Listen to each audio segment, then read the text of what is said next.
it was black and white for me. It was like that choice or that choice. There wasn't my parents will understand if I speak to them, they will come round or anything like that. It was really just black and white. So I literally ran away from home. I left a letter with the police and said, I'm absolutely safe and fine. I've left of my own accord. Welcome to Curious Chats and Kind Acts, the podcast that celebrates difference, kindness, and the little things we can all do to make our world a better place. Join me, your host, Sonia, co-founder of the Axe Charity, for some open, authentic and fun conversations with lots of interesting, extraordinary, everyday people who are all a little bit different. Prepare to have your curiosity piqued and your heart warmed as we explore the ways we can all make a difference in the world, no matter how small.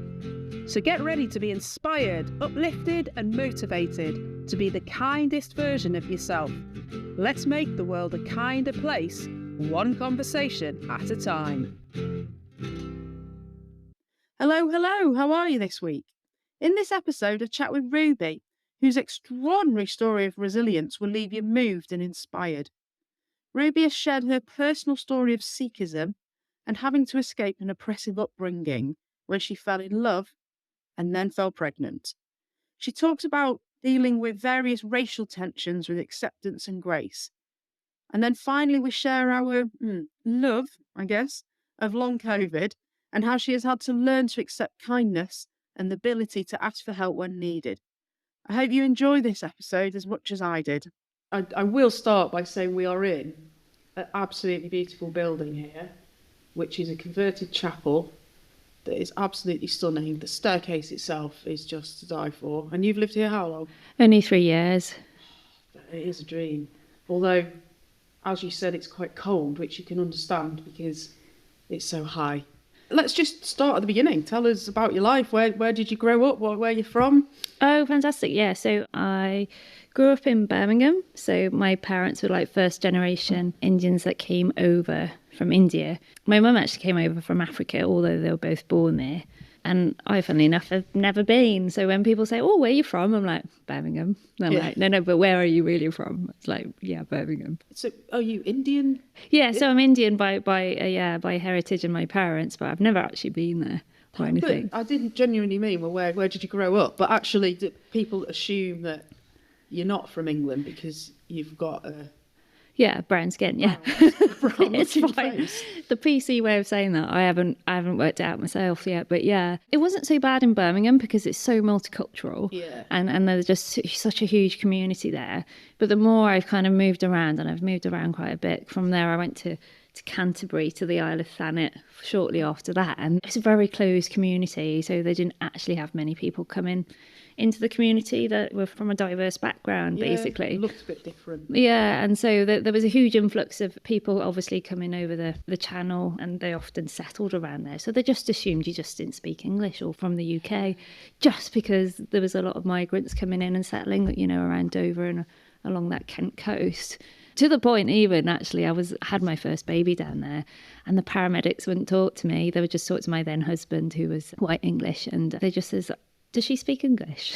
But they wouldn't even address me. They wouldn't even look at me. So it's really interesting seeing how different places in the UK, in just the last 20 years, is still adjusting to change and, different people coming through. Would you call that racism? No, not at all. I think it's more ignorance. Right, okay. Yeah, it's not even ignorance. It's probably naivety even. It's just like it's a situation that people haven't come across. And more so with the children when they went to school. So I've got 3 children from the first marriage, but 4 children altogether. And they found in the different areas that we've lived, they were slightly different, because there was like predominantly white people in the community, and they got reacted to differently. But children are so innocent, they would just be like, is that your mum? Why is she a different colour to you? All this kind of stuff. But really eye-opening from us. And, I never take offence, because if there is any animosity, that if I have ever felt any, which there has been moments. What's the moment? About a month ago, I had a very young drunk man appear in my garden and decide to stay there about 12 midnight. And it was quite frightening because my 18-year-old was at home, still awake, and she heard him, and she actually came down to my bedroom and woke me up. And she says, there's a man in the garden. She says, I don't know what he's doing, but and you could tell she was literally in complete fear, quite rightly, because, what's he doing in our garden? Now, our house obviously is straight on the road here, so it probably wouldn't seem that unusual, people coming into the garden kind of thing. But normally the gates are closed, and it just was the one night that I didn't close the gates. Yeah. So anyway, he's drunk, and I go out there and I say politely, I says, hiya, what are you doing? Do you want to move on, please, kind of thing. So the whole thing kind of went on for about 5 or 10 minutes where we talked, and I was trying to convince him to go, but he was obviously very drunk. I could barely understand him at all. And then in the end, I says, look, if you're not going to move on, I'm going to call the police. You're just going to have to go. So reluctantly, he started to walk off, by which time I'd already called the police and, in front of him. Yeah. And whilst I was waiting for the police to come, he was wandering across the roundabout, and he started yelling and shouting obscenities at me. Oh, really? Yeah, really, really rude. But no, it's okay, because, some people just think, well, you weren't very accommodating when I was trying to be your friend whilst I was drunk. And I'm like... I don't think it is okay. It's quite a nice attitude, that you think it's okay. Is that why? Because that's not okay. It's not okay, but, when you can understand what's happened and where his brain has come to that conclusion that it's okay.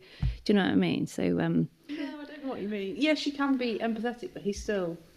shouting not very nice things at you. Yeah, but the hilarious part of it is that obviously he didn't recognise what background I was from. I was just somebody of colour who lived here.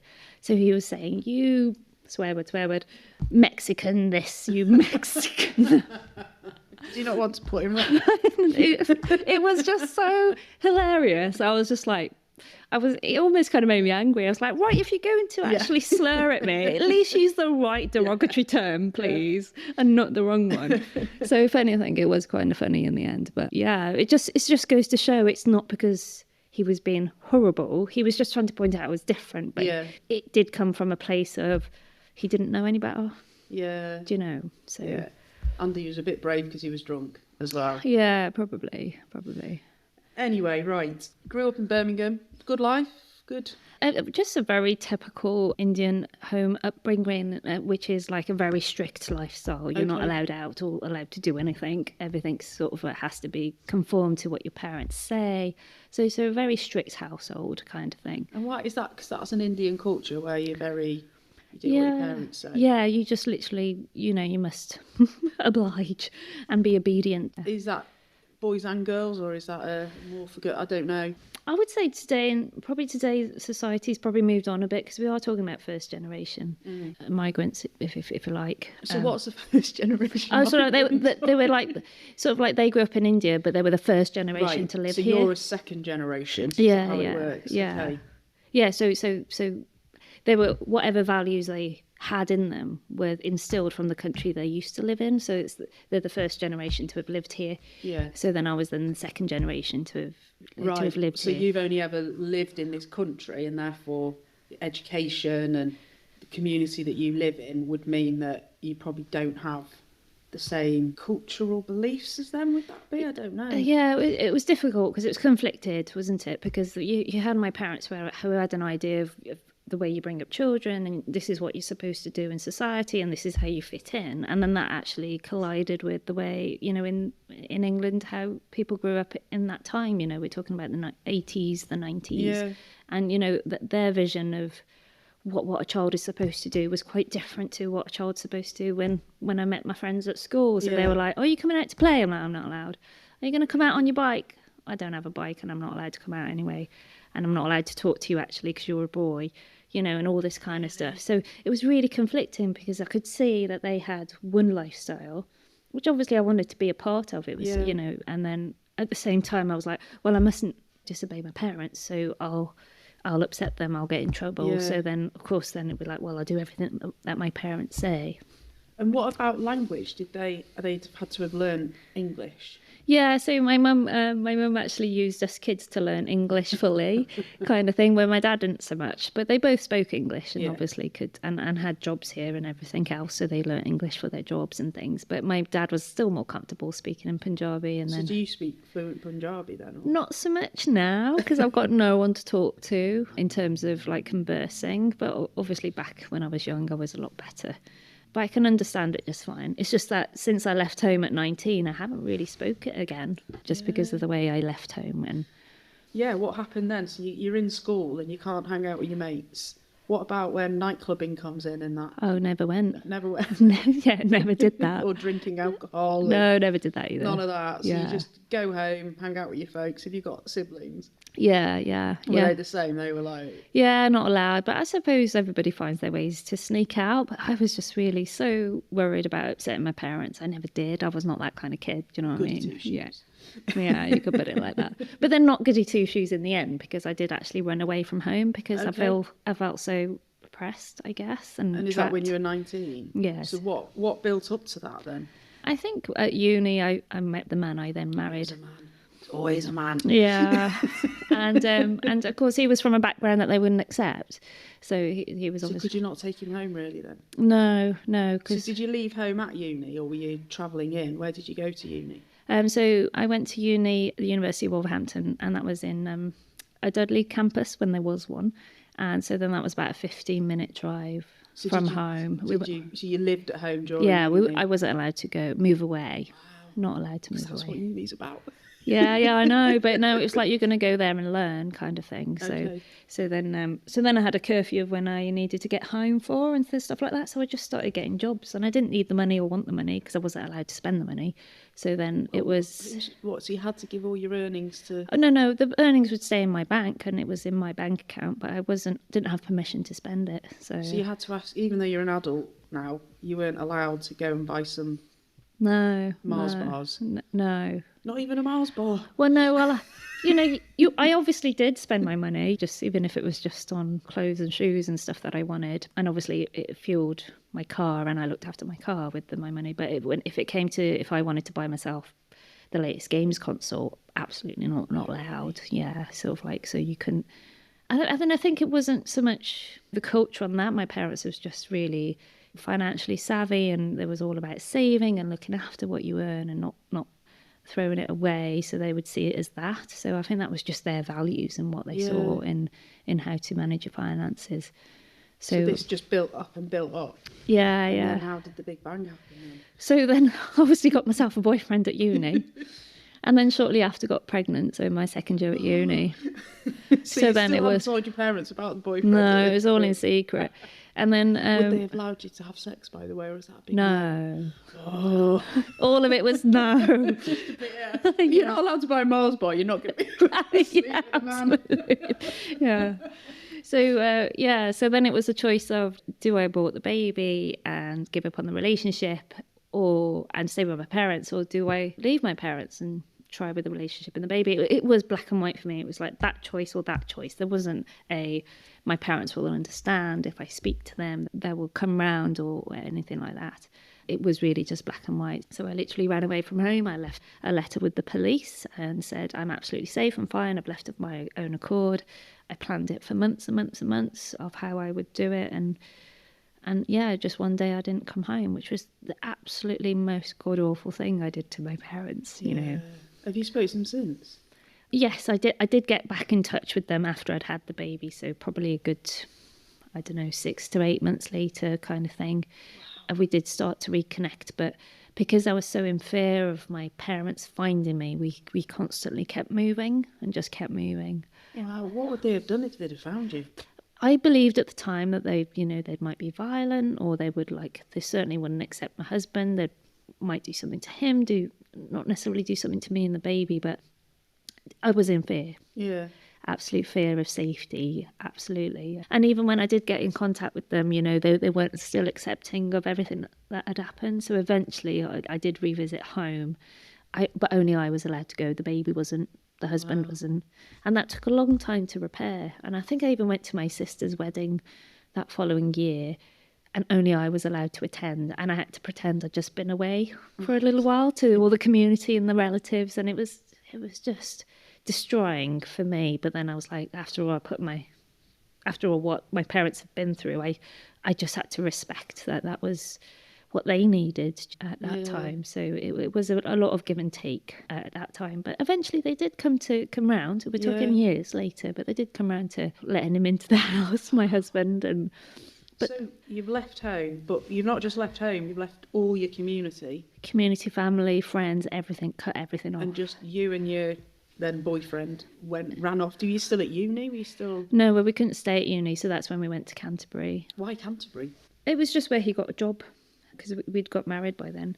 So you moved from Birmingham to Canterbury, pregnant, got a little house somewhere, he got a job, and then had the baby. No, got married, then had the baby. Right, so you wanted to be married before you had the baby. Yeah, because that was really important to me. Like, what was important about it? Just, I think, because that's the way you do it in our culture, is that, you know, you get married first, then have a baby, that kind of thing. And that was sort of like, it seemed really important to me that it was done in that order. And what kind of wedding did you have? Was it? It was a registry office kind of thing. And his parents came and his niece. So there was like the 5.5 of us there. Yeah. And yeah, it was actually, yeah. It was a beautiful autumn's day, sunny like it is today. Actually, the 24th of November it was. So, yeah, so not that long. And if you'd have stayed within your community, would it have been a different kind of wedding? If I'd had a traditional arranged marriage, which was very normal at that time, it's not so normal now, but it was very much like, you know, your parents picked your other half and they vetted them in every way before you were allowed to meet them. And then you would see if you got on after a half-an-hour conversation, then yeah, you'd have a traditional Indian wedding. And was your parents suggested that to you? Well, I always knew that that was what they planned for all. You know, I've got 3 other siblings for all 4 of us, and I was the youngest of 4, and that's just the way it happened with your 3 siblings, did they? Yeah. So my eldest brother, he had 2 arranged marriages in the end. The first one didn't work out, so he got divorced, and then he still asked for an arranged marriage for the second one, sort of thing. And then my sister, he found someone who met all the criteria, but found somebody herself. So that was what they call... What are the criteria? So they have to be the same religion, have the same values, and also the same caste. So I don't know if you've heard of the caste system that used to be in India, or still is. So that's very much still apparent over here. And some families adhere to it more than others, and some religions, I say religions, it's more culture really, that adhere to it still, you know. So what is it? I kind of heard of it, but... Oh, okay. So there you've got this overall sort of idea of religion. The caste system is completely separate to religion, albeit they kind of intertwine the ideas as if they're the same thing. So what is the religion? Is it? So the religion is about so that's Sikhism, and that's like about God and everything that you should do to be a good person. No different to Christianity or Islam or any other religion of like what makes you a good person. You need to follow this and pray to God. No different to any other one.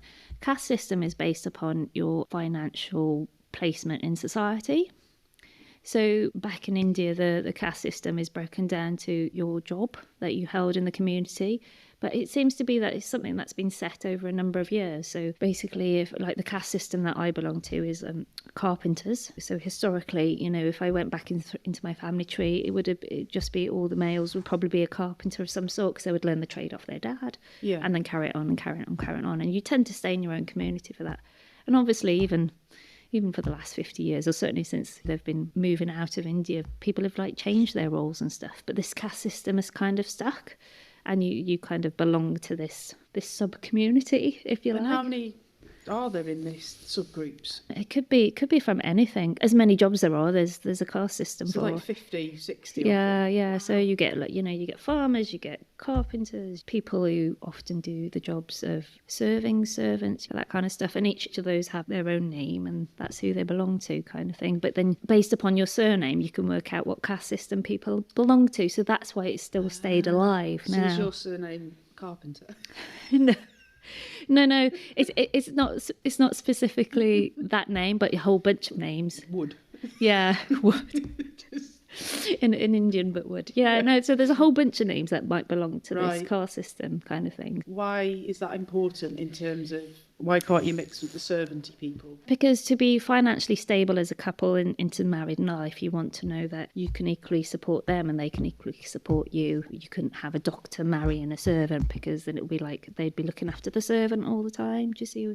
So they want the families to be financially on a level. And how do they rank them? Like, I assume a doctor's higher. Yeah. Is that the highest? What's the highest?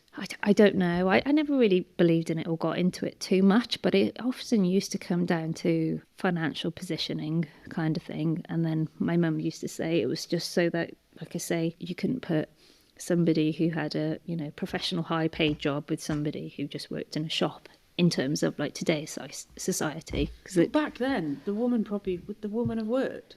No, there would have been dowries and all stuff like that. So then it would have been down to if the other family could afford, the lady's family could afford the dowry to send on with her to then be looked after in the male household, because obviously the lady always goes to marry into their family and then moves in with their family into the family house kind of thing. What would happen if the carpenter fancied a baker? Wouldn't happen. They're not allowed to marry, yeah. A date, not even that. Well, they probably did anyway. I mean, all these Bollywood movies, you see it all happening, don't you? But yeah, I'm sure it's been turmoil for many years, all this whole system. But they try to abolish the system in India, but through the government and stuff, saying we're not having this anymore. And even the religions as well. They always said Gandhi and all of that was like, let's get rid of all of that because that's nothing to do with religion. That's. I mean, is that racism? It's not race, is it? It's some kind of ism. It's some kind of ism, isn't it? And very much society, even now, I would say third, fourth generation UK Indians now probably still look at that kind of stuff. It wouldn't surprise me. Your community are in a bubble. Like, how are they going to see diversity and difference if they only ever hang out with people that are the same as them, even doing the same job as them? Well, or within a... Yeah, and the only thing to come out of that is time, isn't it, to actually change, which has happened. I mean, I've been outside of that whole bubble, so I don't know how it is now, but it's not certainly how it was when I was growing up. So are they the only conditions then, or are there other conditions? Oh, no, it was just like the colour of your skin, the shade of brown you are. So, a fair person, they wouldn't match with a dark person because of Bollywood. It was always projected any European features, and fair skin was more desirable kind of thing. Because of Bollywood? It's because it's all promoted through film, and film is like some of the biggest part of India. Everyone seems to follow Bollywood, and that is almost like before the influencers were all the films. Bollywood stars. And what colour skin have they got? What do people want? What's desired? Fair. So the fairer the better. Yeah, and I think that's probably all to do with when Britain, part of colonial times, when Britain was all part of that, and they saw fair as being good and affluent and rich. So then I think slowly that got associated with it, kind of thing. And I think I'm guessing. Yeah. That's where it all stems from. It's bizarre, isn't it? It is, because it's ideals that people have today still. I don't often speak to my sister, but when I do, via her, hear about the community, it is comments like, oh yeah, she's really nice, she is. And she's got lovely skin, and, she's really fair and all this. And that makes her beautiful. Because she's fair, it's beautiful. Yeah, and they still talk about that. And I suppose if your community's so small, then that's just that conversation and that language is just gonna stay, isn't it? Yeah, absolutely. Wow. Quite fascinating. It's fascinating, isn't it? It is fascinating, but I'm glad to be out of that now, because you do realise that you've actually been conditioned so much to think that way. You get your own body dysmorphia and things like this because it's something you can't do anything about. So did you want fairer skin? Oh, yeah. Oh, did you? Yeah, because out of my siblings, I was probably one of the darkest. And it was just sort of like, oh, well, you won't get a good match when you have your arranged marriage because you can only marry a dark person. People told you that? Yeah, very openly. Aunts, uncles, older generation, grandparent generation of family, still all the same. She's a bit dark though, isn't she? And he or whomever, so it's like you might have a great job, but it's a really big thing. It still is. And so you're expected to work at this point. You're not. You can have a career, and because they sent you off to uni, so within your community you're allowed to absolutely. Yeah, because they want you to get to your highest potential, I think. So they want you to progress and be able to be successful, which is measured in the job you have, how much money you earn, and the assets you have, I guess. So to them, that's how success is measured. It's not measured in a way that we do today in terms of mental health, mental strength. Having fun. Yeah. And I'm probably giving it a bad rap, but I'm just saying this is a very personal experience of mine. It's probably not that way now at all. And other Indian families and children probably haven't experienced anything I did, but that was very much grounded into me as a child, and really moulded the things and how I've become as an adult. Definitely. Wow, that is tough. So you've got your first child, but you're in Canterbury. Yeah. You marry. When do you move on then? Because you're scared, you keep going. Yeah, so we dotted around a few different places on the Isle of Thanet, which was like Margate, Ramsgate, those kind of places. And then we started to look to move up back towards this way. His parents were in Telford, so we ended up there for a little while. And I did have my second baby. I had the baby there, but just as she was born 4 years later, we were then moving down to Wiltshire. So then we spent quite a bit of time dotting about Wiltshire, not so much because trying to get away from my parents, but certainly trying not to get anywhere near Birmingham because they did want me to move back home. I mean, one of the things my mum said to me when she first got in contact with me, following me running away, she says, "Oh, we can still fix this. We can still fix this. There's your aunt in Canada," which is her older sister, my mum's older sister. They were never able to have children, unfortunately. So she was like, "Don't worry, I've spoke to your aunt about it. We can still sort this out. What'll happen is that she'll adopt the baby." My mum hadn't even met the baby at this point. "You'll go to Canada, live with her. We won't tell anyone about your past. We'll just get you an arranged marriage out there with somebody from that community, for the Indian community there. And, we'll just brush it all under the carpet and no one says anything ever again." Just say bye. I just was like, "But Mum, I'm already married." Yeah. Phone down. And in love. Yeah. I don't really want to give up the love of my life of my child. And then for my baby then to think that somebody else is its parent whilst I'm there watching from the sidelines. Wow. So I'm assuming you didn't do that. Yeah, and I think that's less of a reflection of my mum, but more of like, it was that embarrassing in the community to say that your child had done something different from what the expectation was of your children. So it's like, your child's bad because it didn't do it as it's told. It wasn't obedient. It's made you look like actually a fool. The discipline of the child and how compliant the child is one of those little societal ticks. Pressures to be like, well, you've done a good job as a parent because all your children have done it as they're told and married someone beautifully fair and successful and financially well off and they're doing really well. And I mean, technically your husband's ex-husband very fair.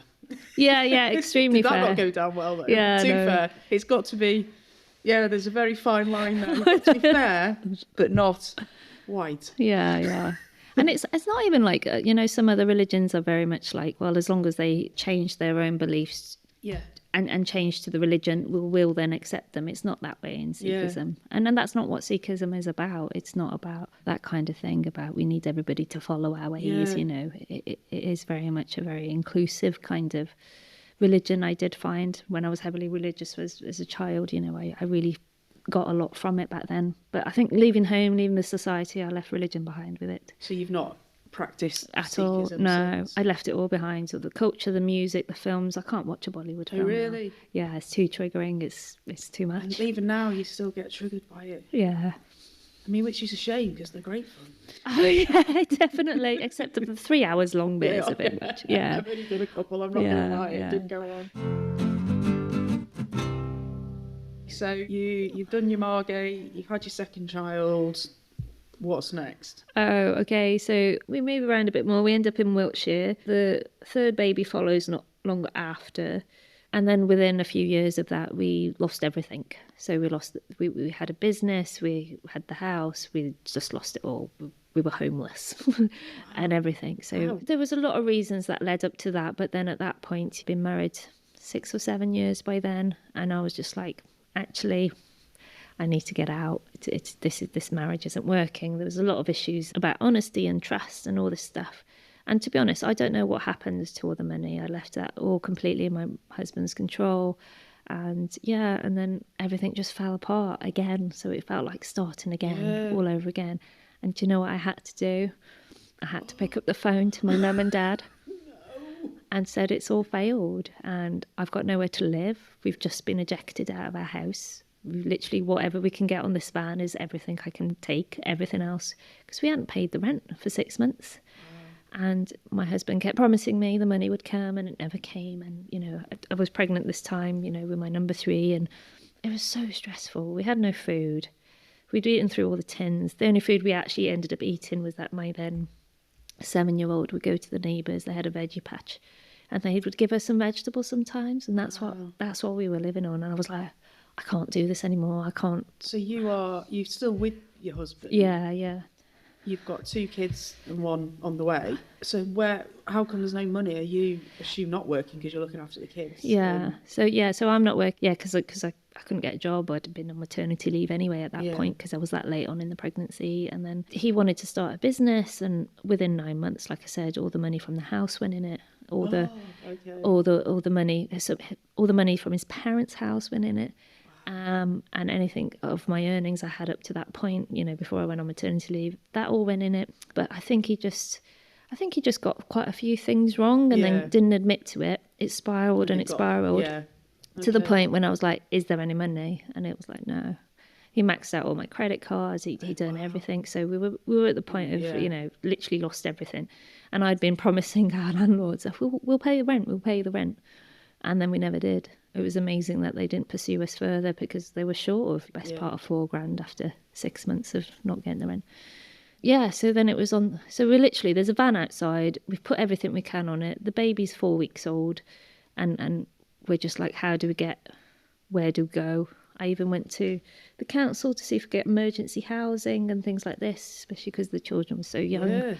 There was limited on how much they could help us. They were just like, we'll put you on the list. And I was desperate at that point. Can you put me on the sort of something to stay tonight? Yes, yeah. So where did you go? I had to phone my mum and dad. And what did they say, come home? They said, yeah, come to Birmingham. With your ex-husband? Yeah. Wow. So they had a rental that happened to be empty, and they says, right, you can go in there. Wow. And they never once said, I told you so. That's pretty... I'd like to say that's gracious, but equally... I know, but at the same time, you've got to see from their point of view, they didn't know that they were doing something that was wrong. Yeah. To me it looked wrong, and to you it looks wrong. Yeah, they were doing their best. They were doing their absolute best and trying to bring up the children the best way they could. Yeah. So although we don't agree with how, especially now in society and how we live now, it's not something how I'd bring up my kids. From their point of view, they were doing everything they could, the strongest. I mean, this is what's best for you. Wow. Yeah. So you had some humble pie and went home. Yeah. And how did that go? That was fine. I mean, the rental hadn't been lived in a while, so there was a lot to do even when we arrived there. And of course, you just feel like your world's just fallen apart anyway. And then to be back in the town, the last place you ever wanted to go back to, that you thought you left behind, it was really, really humbling. My husband ended up staying down in Swindon because that's where his parents were at the time, and he was going to fix things. So then he didn't want my oldest child to change schools. So about 6 to 9 months, he kind of stayed there, visited with her on the weekends. But then essentially it was just me and the two tiny ones then, which would have been about 22 months old and probably about, like I said, 4 weeks old when we first moved there. What did you do for money when you went home then? Well, then that was it then, wasn't it? We were facing bailiffs constantly, at the door, on the phone, everywhere. It was just at me all the time. Red letters, people trying to let themselves in. It was they obviously traced the address and stuff. But so this is in your parents' rental. They were still chasing you for money. Yeah, absolutely. Yeah. So how did you get over that? Oh, it was so traumatic. It was so difficult, absolutely difficult. So yeah, so quite a long, hard, couple of years there while we just tried to get through that. And then once the youngest, once she was old enough, I was just like, I'm just going to get a job. Yeah. I can't deal with this anymore. I'm just going to get a job. And I was like, I don't want to stay here. I'm not going to put them to school here. Yeah. Absolutely not. So then I got a job in Shrewsbury. And then we commuted every day for 3 years to Shrewsbury with the kids. And I got them into school in Shrewsbury. And that's what we did. That's hard. Yeah. It's early starts and late finishes. Yeah. And of course, in the interim of that, the marriage completely broke down. Okay. And so then I was just doing that on my own, me and the kids sort of thing. Wow. And were your family helping at this point? Or? No. I mean, I think their help was letting me be there. Yeah. Do you know what I mean? So they would get involved a little bit. Would they do any babysitting? How were they getting on with the kids? No, they didn't do any. Grandkids? Yeah. By that point, my sister had her first baby, so my mum had promised to help her with the babysitting. Right.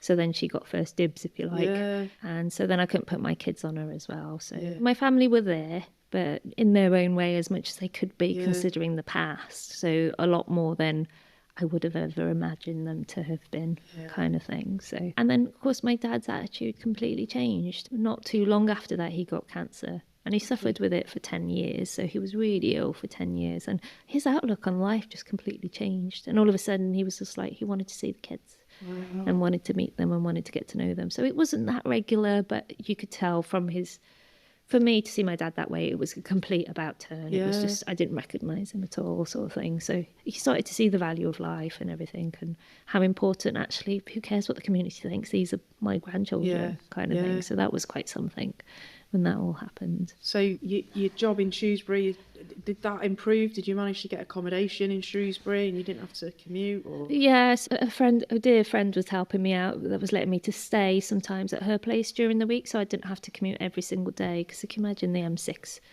was just not great. And we used to leave at 7 in the morning, and depending on traffic, we would get home at the earliest 7 at night, normally 9 at night, and then I would have to go through the motions of cooking dinner, getting them all bathed, getting them all sorted, and honestly, they all had hair down to their bums, and they had lice going through them like crazy. So that was just a constant battle. It was just PE kits, packed lunches.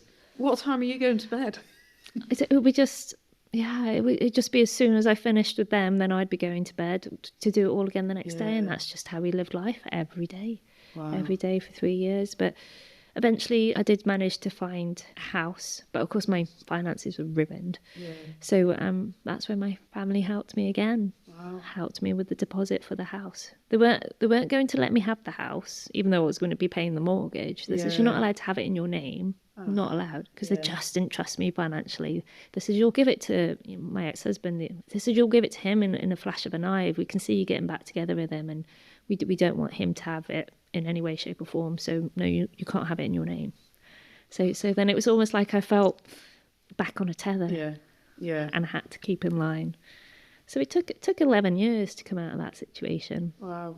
By the time I then got enough money to pay them off, to then buy the house back and then be able to move on, kind of thing. But unfortunately, in that time, both my parents passed away. So then that was it. That was the last of the connection with the family. So then, other than my sister, I don't speak with anybody, have anything to do with them even now. Which the tragic thing is for the children. Because it's for them that they don't know their heritage and about all that kind of stuff. So I do have a little bit of contact with my sister now, mainly so that they can get to know their cousins. So you met your partner who you've had your fourth child with? Yes. And where did you meet him online? Yes, I met him online, yeah. And then had your fourth child, congratulations. Yeah, well, my oldest was 17, not really what I wanted. Wow. So you've got a 17... Yeah, age gap with the oldest and the youngest, yeah. Was number 4 planned? She was planned, and he said to me, if I stay with you, I won't ever be able to have children, because he was a similar age to me, maybe about a year difference, and he hadn't had any children to that point. And he said, well, if I am going to stay with you long term, I have to accept I'm not going to have children. And it kind of planted a seed, rather than outwardly saying, I want. Yeah. He just kind of said that, and I said, look, I'm willing to consider it, but I would have to know that we were staying together, 110%, because at the end of the day, I'm only just about getting my freedom back. If you think I was in that situation with my parents, I then went into a marriage that I was then constantly in fear all the time, or in battle with, because of our finances and all that stuff that happened. And then ongoing there, then this tether I had with my parents, it was like finally getting to the point where I was free, and not bringing up children with all my time, that I could actually concentrate on me again. I say again, I never had before, had my own person ever. And I was like, well, that's a big thing for me to give all that up. And he was just like, well, I just thought that I would mention that to you. It was like, there was no real clear thing there. So then I was like, okay, yeah, I mean, we could always try. And, you think, it's never going to happen now. Been on contraception 3 billion years. It's, they say your body doesn't adjust. And of course, at the drop of a hat, within a few weeks, that was the end of that. And it was like, I told him I was pregnant. And of course, our relationship hadn't actually been together very long. How long have you been together? We must have been together just about 11 months or 18, so something like that. It was a short amount of time to we didn't get her before to then decide to have a baby. But then I was just like, if this is a forever thing, I don't want to have a baby any later No, either. crack on. Yeah, whilst your body's a bit younger. Yeah. And of course, then as soon as he found out, I never seen fear in somebody's face, Oh, eyes, really? as I saw from him. He had to sit down. He was literally going to pass out, and it wasn't an excitement or elation. And reflection, I could absolutely guarantee it was absolute fear. Absolute fear, because I don't think it was a want of his either. It was just something I think somebody had said to him that Yeah. pointed something out that he then repeated to me, but it wasn't actually his want. So of course then he emotionally departed from that point on. Wow. That was it, finished. So he would visit me less and less. We never lived together. He'd visit me less and less. He'd not even talk to me anymore. He would still come, but he'd just talk to the children and then leave again. And then he made his time shorter and shorter as he Yeah. visited. He'd be like, "Oh, I've got stuff to do." And yeah, so then that was the end of that relationship, even though we technically stayed together for another couple of years. But yeah. Was he involved in the child's life? Yeah, so he was like there for the birth and things. He Yeah. wouldn't come anywhere near me. And then in the end, the nurses were looking after him and not me. Wow. Yeah, they brought him jam and toast first. Do you know? Yeah, totally. And then he complained about how tired he was the next day, and I was like, "Serious? You're looking for me for that kind of? Okay, I'm really sorry. Why don't you go to bed?" Absolutely. So he was to begin with, and I think it was more a feeling of duty than actually Yeah. wanting to be there. And then he would just get less and less involved. And of course, lockdown and all of that happened. Okay. And I said at that point, right, so which house are you going to stay in? And of course, my eldest daughter had to come home from uni at that point. So we had a very full household Yeah. with everybody back home. And he was like, "I'm going to stay with my mum." So he stayed with his mum. So he was living with his mum anyway the entire time I knew him, and still is now. So if that's not a red flag, I don't know what is. I suppose there you go. So then when I came to move to Wales, I asked him if he wanted to be involved, come in on the house, go to get a mortgage together and properly commit at that point. Yeah. And yeah, like I said, he departed emotionally years ago. Yeah. So yeah, he was absolutely ran a mile, didn't speak to me, wouldn't even discuss it. I think he's one of these that put it under the carpet and it will never have happened. So yeah, then that was then the official end of the relationship then. And so why did you move up to Wales? Oh, because of lockdown and how the housing market went. So I was looking to sell, and before lockdown and the pandemic was officially a thing, because that place wasn't big enough. Yeah. It was a 3-bedroom, normal semi-detached house, but it just wasn't big enough for the extra baby or the extra stuff. And if eventually he wanted to move in.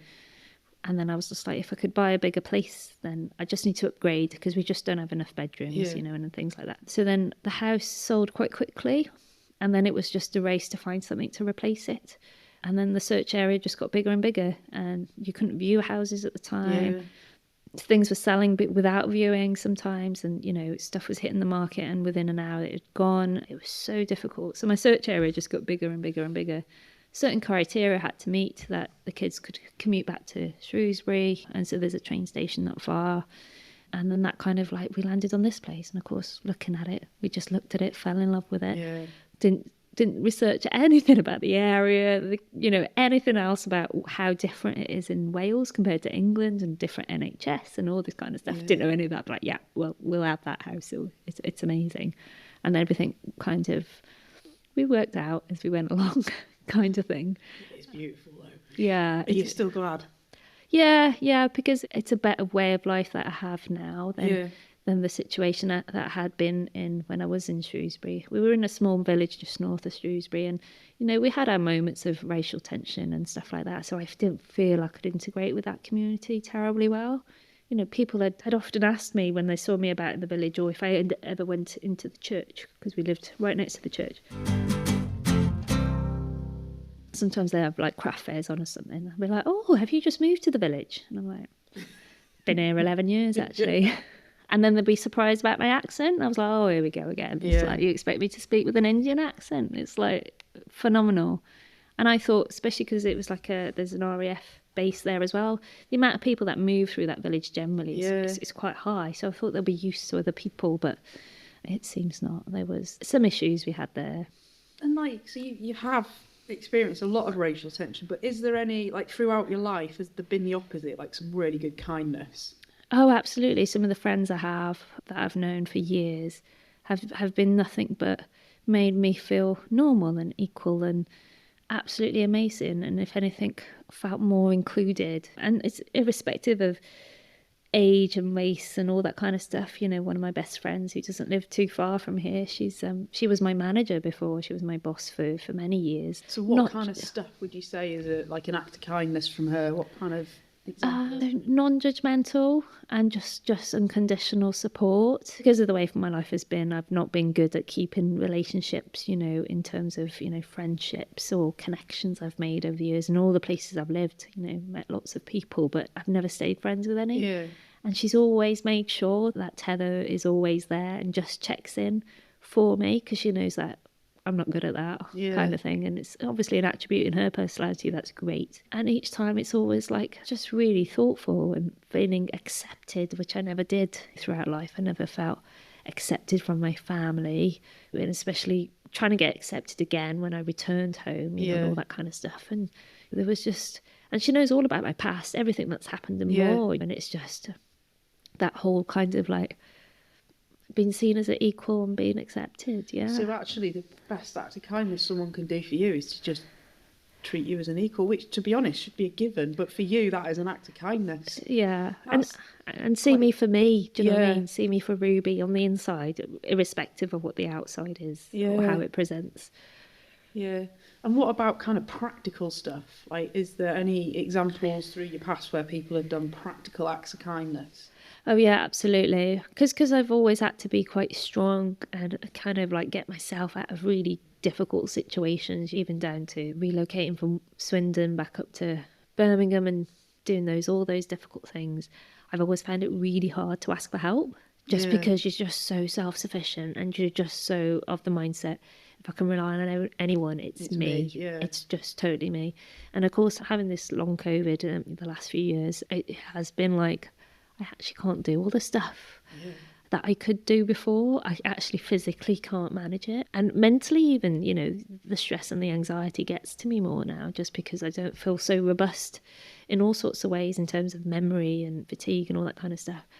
And I've learned that actually if I ask people for help, they do help. And that's an incredible lesson actually, isn't it? Because an act of kindness is great to do, but someone's got to want to receive it. And I thought I'm the same. I was like, oh, you know, I'll do lots of acts of kindness for others, but receiving one, I don't need it. Give it to someone who deserves it. But actually accepting help is really a journey, I think. It really is. And it always feels uphill. And even accepting compliments is very like, I don't believe what they're saying. But I think most people with mental health could only hear the negative stuff.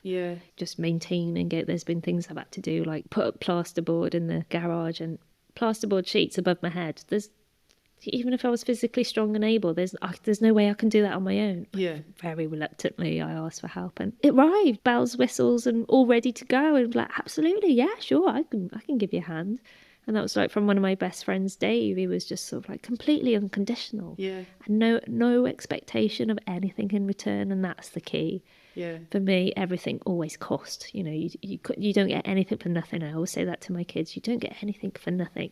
And actually that was for nothing. It was just like, I will help you because you asked me and because you're a friend. How did that make you feel? Wow, obviously in denial and disbelief for a little while. And because of that, you think, it's coming, yes, I'm going to be asked for something back. But then when it never comes, it was this then, that's okay. And actually that's amazing. And you just feel so gifted something huge, like something that you can't repay. It feels like that. It's so good. But then, of course, the knock-on effect of that is that you'll equally do the same for them, obviously, without question. You know. And have you done it? Yeah. He's been through some tough times in the last couple of years, and it was just sort of like, there's one thing saying, is there anything I can do for help? Give me a call. People like us don't call. So you just need to go help them fix it or sort it or just listen to them, just be there for them. And has it made you want to do it for others because you felt so amazing having it done for you? Yeah, I've always been helpful to the point of like putting myself second and often at my cost sometimes, you know, I like go out of my way for other people. But when it was never reciprocated, And it did feel like from certain personalities, it was an expectation. It's caused me to make sure that my friendship circle is smaller and smaller. Do you know, you get a bit more protective and all that kind of stuff, which is the wrong way to be, because it's only yourself. Similar as getting angry at somebody being not nice to you, it's only yourself you're holding back, actually, as a result of that. So I'm trying, but I'm still learning. Often I was questioned if are you the mum? Because I was a different colour to the children, because they're kind of, although they're mixed skin colour, they look more white than they do my colour. So I would often get saying, like, who's this? Children, can you confirm this is... Oh, man. I mean, what's that? Well, it's security and safety, let's just put it that way, because we don't work... I know, right? Did you not address it? How did you respond to that? I'd be like, look, I've got the same surname, do you want my ID? Do you know? Did you ever have to show ID? No, I didn't. But it was just because of people's expectations. They expect their children to match their parents. You're not saying a bad word about these people. It's like, I mean, I suppose, like, you're always looking at it from their perspective. You're very empathetic and fair dues, because I don't know whether and is that something you've learned over time? Have you always been, well, from their point of view, or is that something? I think it's something I've always been, but then I'm always like, as well, if I get angry, who is that affecting? It's only affecting me. Have you been angry before? Oh, yeah, especially when you get shouted abuse at when someone random's driving past and they've just shouted all this stuff at you. Or you get followed around a shop because you look different, and then, and all that kind of stuff. So have you ever retaliated, like, with that anger? I don't know, probably in my youth, because I was kind of like really short fuse, hot-headed. Yeah. Probably would have done then. But now I just realise, actually, the effect of that does nothing. They just then write you off as like, oh, well, she's a bit of a nutter. She's obviously just an angry person. And they just then double type, stick you in two boxes even more further away, because it's always it's them, it's not me. And I was like, why do I want to ruin my day? No, I don't, actually. Why do I want to stay in a bad mood? I actually don't. So... That's pretty clever to have figured that out, though. Do you know what I mean? Because it's like, if you get really angry, the only person that's upsetting a lot of the time is yourself. Oh, yeah, absolutely. And it's only going to reinforce whatever prejudices they have about your race, if they're going to base your behaviour on your race, which often, through ignorance, is normal. That does happen. But yeah, it's like I said, you're only fueling them and making yourself feel bad. So what could society do better? I think it's more like, you'll see it in cities where that multiculturalism is there, and they're so diluted into the whole community that you actually don't notice that people are different anymore. And I think that's the only way, truly. Just wanted to touch on long COVID. You're very resilient, and I can see why you've had to be resilient, but incredible. So you got diagnosed with long COVID a couple of years ago. Yeah, so my first bout of long COVID was 2 Christmases ago, and then that lasted about 9 months, and it was okay, but it was just kind of like fatigue, metallic taste, and all those kind of stuff, where you just completely feel a bit drained all the time. But it was constantly there, and there was other little symptoms I was having. It meant that my quality of life wasn't the best, but I could just still carry on. Yeah. You know, I could still work, and I could still all do those things. This time when I caught COVID New Year's Day, it was 2023, it just had such a knock-on effect that I actually physically had to stop, because I couldn't talk, I would stutter, I had complete memory loss, I couldn't remember things. I had got to the point that I couldn't drive, I couldn't cross a road. Literally crossing the road was probably the scariest one, because I'd take the information in as I looked one way, and before I'd even started to look the other way, I had no recollection of what I just saw. Wow. And so then actually crossing a road safely, I would just then launch into the road just thinking, well, I've just got to go then. Yeah. And actually it's like a child crossing the road who doesn't know how to yet. It was just absolutely frightening. And being aware that I should know how to do that, or have the ability to gather that information, was just, I don't know, mentally just stunting. It just stopped me in my tracks, and I just felt like I'd aged 40 years. I felt like this is how I would feel if I'm 80. Yeah. When nothing's quite right, everything's hazy, everything's a fog. I can't physically do things anymore. I don't have any strength, can't breathe properly, and the metallic taste and all those things as well. So yeah, it's been quite a journey to discover and get rehabilitated, really, because again, like with everything, I was like, I can do this myself. Yeah, yeah. And I found with the long COVID that in other stuff where it's been difficult, you can fight through it. You just keep going because you've got kids, you've got whatever. But with long COVID, the more you did that, the bigger the crash. Yes, absolutely. I've had to learn that actually I've got to stop before I get to the point where I'm going to crash. Still not quite mastered it. But... And it's difficult because your whole conditioning up to this point, everything you've learnt to this point, is that if you work at anything hard enough, you'll get there. Yeah. It's like going up a mountain, going up Snowdon. If you just keep persevering, even small steps at a time, you'll get there. And long COVID does not work like that at all. If anything, you'll end up falling down and rolling back down the hill to the bottom, and then find you have to start again. And the unfortunate thing is your brain just wants to try the same route to get back up. And it just doesn't work. And re-educating your inner self to adjust around this, and also then starting to take on board that people are telling you this is your new normal, is the biggest is the biggest jolt I've had so far with this illness. And the fact that a lot of people just think it's just COVID now. What's the big deal? And it affects so many people so drastically differently that people really don't appreciate actually how ill people are getting as a result, and are just trying to function as humans. I think it's quite hidden as well. Like, I did a comparison to like kind of mental health and depression and anxiety, and a lot of my symptoms were similar to that. But it's like, it got to the point where, well, I don't want to commit to that because I don't know how I'm going to be feeling. So then you start doing less and less. And then it's like, well, I don't know whether I should go out because I don't know how I'm going to cope with that. And for me, it's the opposite of what I want to be doing. Yes. Because I want to be busy, I want to be helping, I want to do this, I want to do that. And you've had to relearn what the new me is. And I still don't accept it, I'm not going to lie. It's like, me either. I'm living it, but I don't accept it. And I've still got this hope, I am an optimist, that I'll get back to being able to do everything I want to do. How's it been? Because you've still got quite a young child, you've got you're a single mum, you've got a lot going on. Like for me, I could give up work, I was in a really fortunate position, but... it's been exceptionally difficult. There was at points I thought I really was going to lose my job. And if I lose my job, I lose everything, because I can't afford to pay for the house, I can't afford to look after the children. Just even like there's no backup. There was never any child maintenance from my husband. And although the last partner does pay towards the youngest, it's not going to cover everything, is it? So...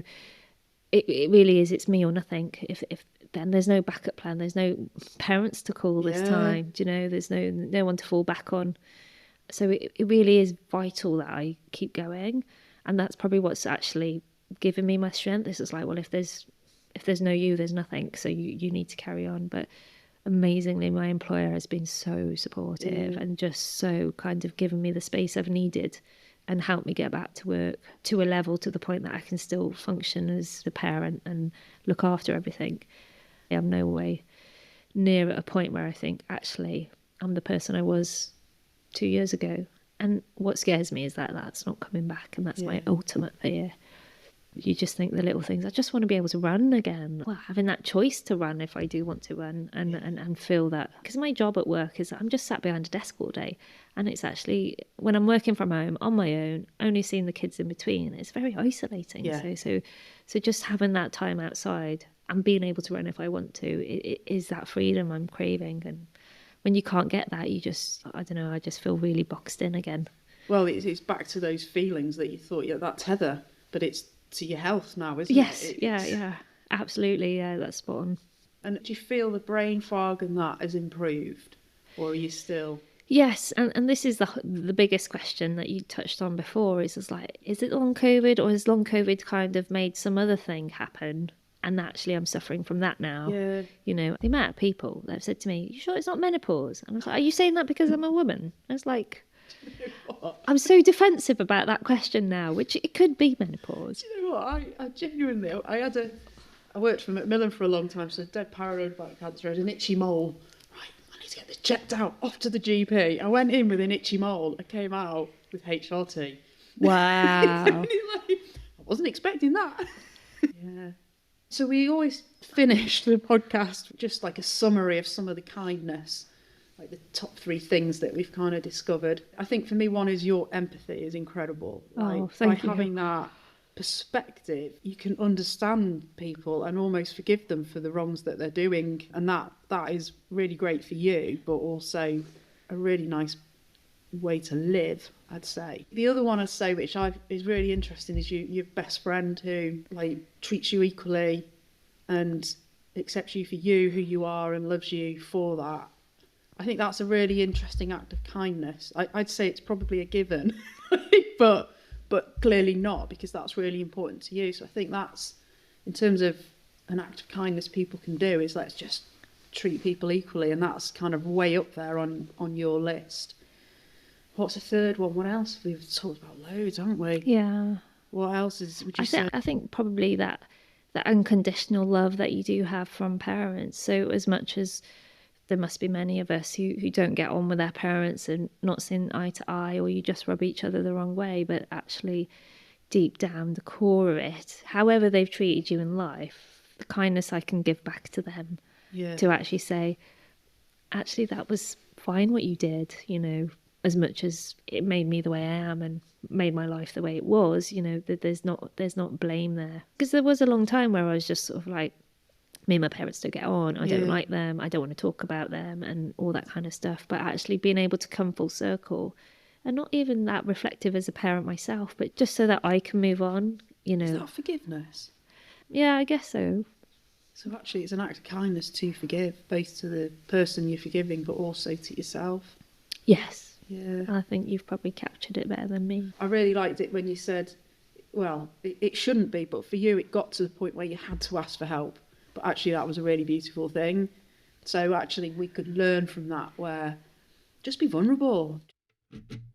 Thanks so much for listening to this episode of Curious Chats and Kind Acts. It was lovely to have you. Can I just say a massive thank you to all the people that we've interviewed who have been so honest and vulnerable with me, so that we can have these real life stories to share with you, our wonderful listener. And remember, we'd love to hear what random or small acts of kindness you've been up to, so that we can maybe do a few. Find us on all the socials, TikTok, Facebook, Instagram and Twitter, and all our /ActsGB, that's ACTSGB.